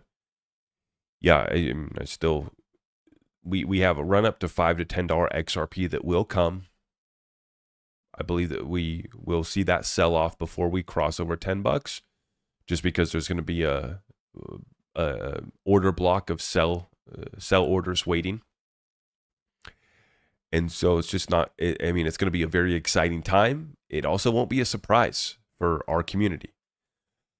And I think the longer we get this delay of price appreciation, the more people are going to sell, the more that becomes a self-fulfilling prophecy of falling short of $10. So I've been honest with you guys when it doesn't help me get more views and content and clicks. But it's being honest with you guys, right? And I think that will come back to benefit our community for those that see it and position themselves and can handle it without emotion. Because I think that, for any of you guys who have been in a bull run and seen it move, you're looking at digits on the screen increasing. You're making life-changing money, but just as quickly as the digits on the screen go up, they can also go down. We learned that lesson in 2025, didn't we? And so it's something that we got to look at. When I'm looking at all other cryptos right now, I was talking with somebody today in a one-on-one call. And I said, when I'm evaluating all these other cryptos, I'm looking at the state of the bag holders. That goes for XRP, goes for XLM, HBAR. We were talking about Quant. And I said a lot of people are expecting, for example, with Quant, a lot of people are expecting it to go to $1,000. The tokenomics on Quant, fantastic. Institutional partnerships for the company or foundation, whatever it is, fantastic. But I said, we still struggle to find people that are actually using the Quant token, right? Quant has got their foot in the door. They're consulting with a lot of central banks and governments and institutions. They've done a tremendous job with that. But I just don't see the same level of usage of the token like I do with XRP. And so if we're going to apply that same critical thinking and due diligence to our XRP investment thesis, we got to apply it to Quant. It's the number one question that I ask about every project is, who the heck's using your token? And at this point in the game, the rubber should be meeting the road. You should have institutional partners. If you don't, that's of concern. There's limitations to how much your project can grow if it's just focused on servicing retail. And retail use cases only get you so far. So that's why we've always said, the $1 trillion problems are what turn us on. And, the payments problem, when you look across payments, you have specific corridors that are trillions of dollars per day. You have specific institutions like the DTCC, trillions per day. ACH in America, trillions per day. The clearinghouses across America, trillions per day. SWIFT, 5 to 6 trillion per day. Who else am I forgetting? I mean, we could list off institutions all day, and other asset classes that are trading trillions, right? And to me, that's what I've always put my money behind. I mean, most of it in XRP. Zach is good. He's a honey badger. Honey badgers don't care about a little cold. You go, Zach. I appreciate you guys for putting up with my congestion tonight. I'm trying to talk it out. I'm trying to work it out, sweat it out. I took a shower before the live tonight I took a steamy shower trying to clear myself out as much as possible. Do I own Near or SWI? I don't. No. What are your thoughts on exponential quantum threat with Bitcoin and blockchain? Very concerning for Bitcoin. Upgrading to quantum proof for Bitcoin is going to be more challenging than the XRP ledger.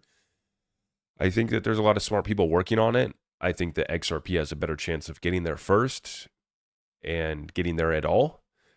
Bitcoin, it can be done. It's just, you got to essentially fork Bitcoin most likely, which has been done many times.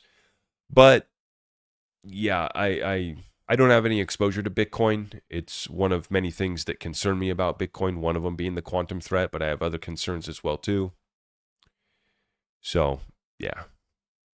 But yeah, I mean, getting back to Quant, you got a bunch of bag holders. Same thing with XRP and many of these projects, right? If we get back and folks are break even, they're going to take the money and run. You get back up into a little bit of price discovery for quant, people are going to be taking profit, right? For the all-time high for quant was around $400, right? So, if quant goes back up to that level, that would be great for a lot of people that would be looking to clean their hands and wipe away. And so I would expect quant to fall short of that level.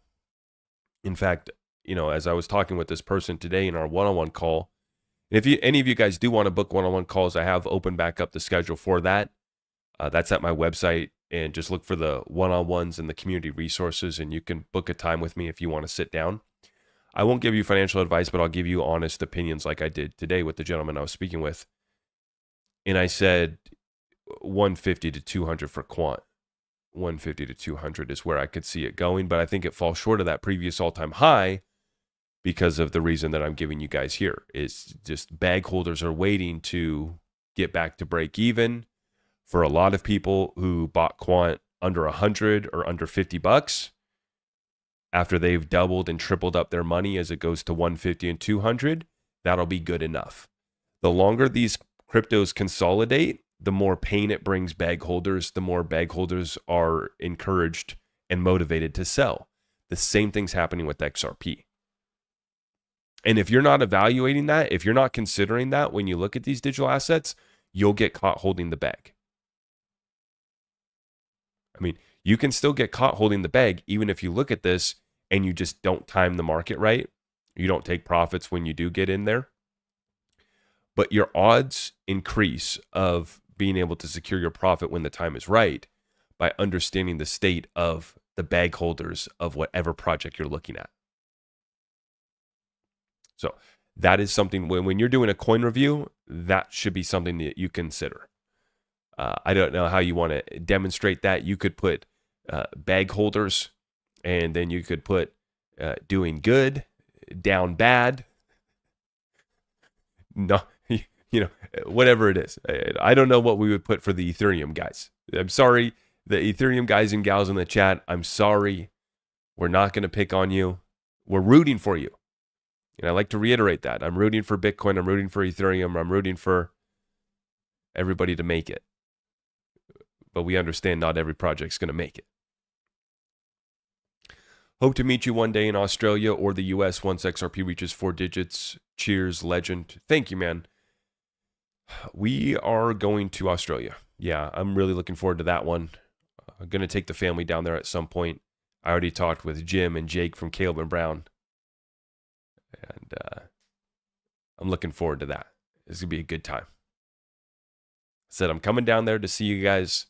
You're going to show me how to have a good time. And you're also going to keep me safe from all of the threats and crazy animals you guys got down there.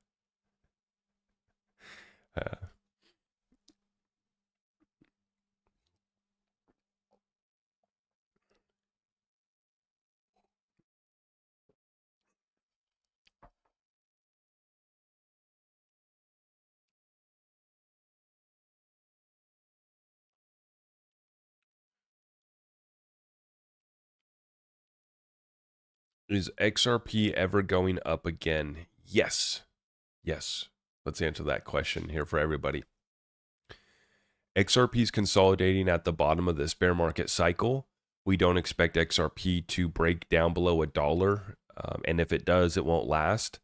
And so that's why we're buying the heck out of XRP right now at these levels, just on the expectation that even moving back up to $5, $10 is a life-changing opportunity. If you can acquire it here under $1.30 and ride it back up to those levels, that in and of itself would be returns that Wall Street dreams of. In crypto, we get a little bit more excited and we want, 50 baggers and 100 baggers. And I want my $1,000 investment to make me a Dogecoin millionaire. The reality is those days are pretty much over, for the most part, right? We've had meme coin cycles, and really the last meme coin cycle wore out everybody. I think that the trenches, the trenches as they call them, are dead.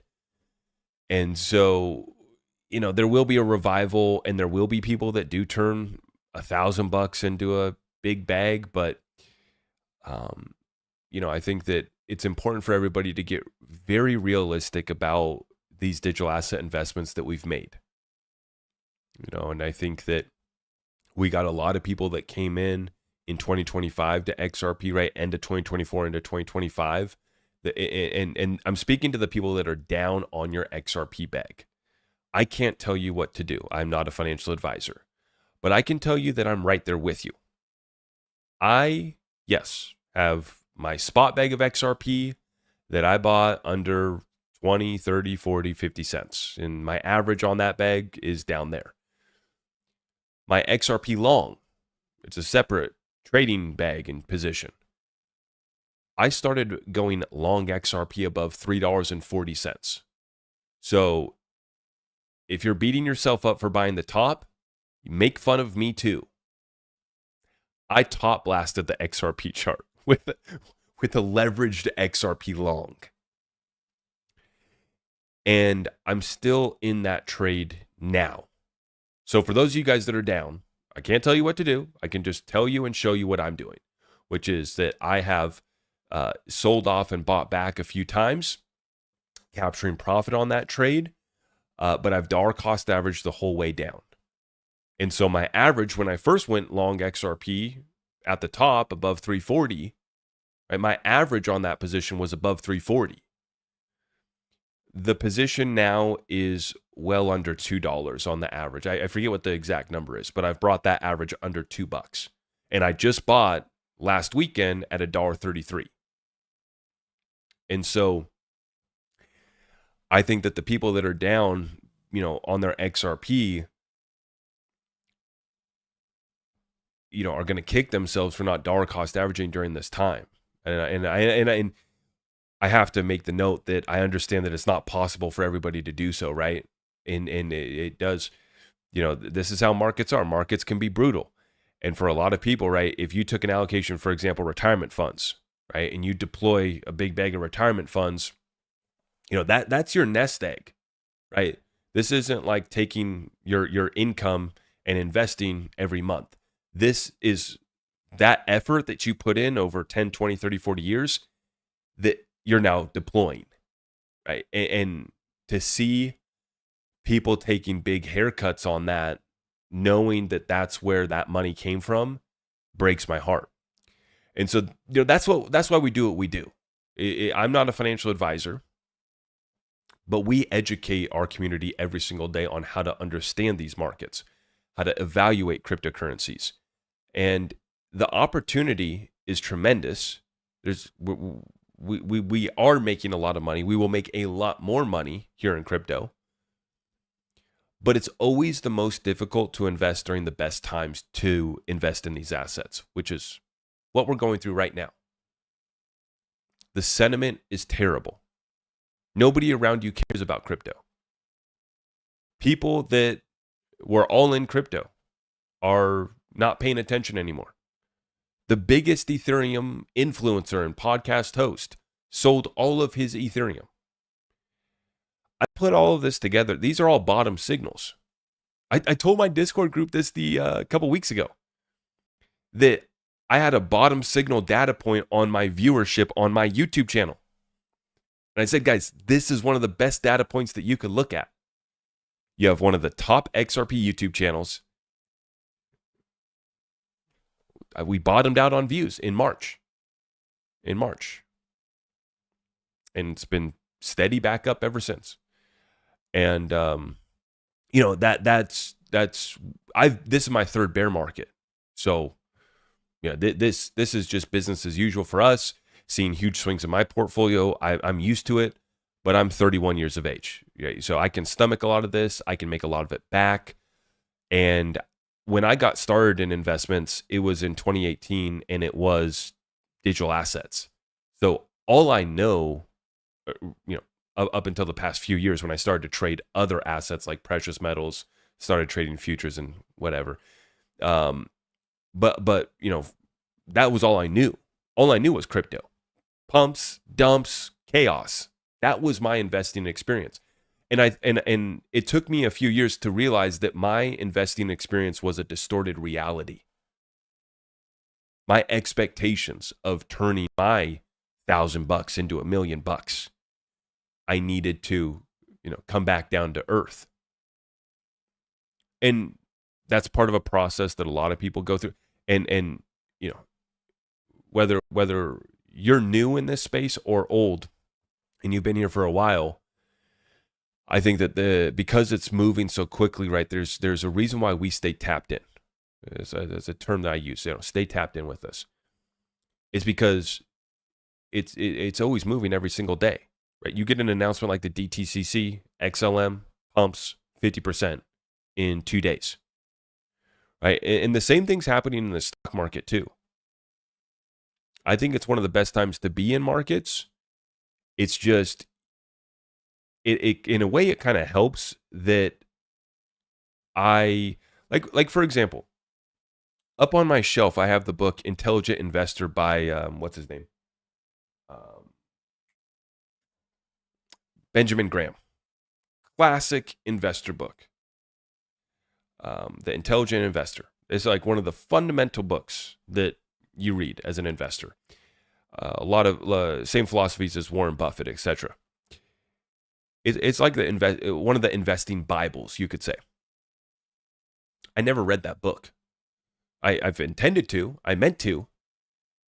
But after I had that book for a few years, and then I watch what's going on in these markets, I go, value investing, but value investing still has its place. It definitely still does. I'm not saying that. But in this environment, the people that are used to the traditional stock market, are used to, just doing fundamental investments and leaving it at that, I think can still do well, because I still think that fundamental investments will always play out. But they're the same ones that are scratching their head wondering why, they're wrong on their thesis. It's because we live in an unprecedented time. We're seeing things take place in the marketplace that have never happened. We're about to have 3 IPOs that are all over $1 trillion valuation. I mean, just the fact that we have $1 trillion companies, it's all unprecedented. And so even for the seasoned guys, I talk to people that have traded markets, commodities for decades, right? And they still come back to my show to learn crypto, right? And so we're all learning together. This market is surprising everybody. I know it's a game to, see who can be the smartest and make the most money and be the biggest dude. But this market has an incredible way of humbling us all, doesn't it? So.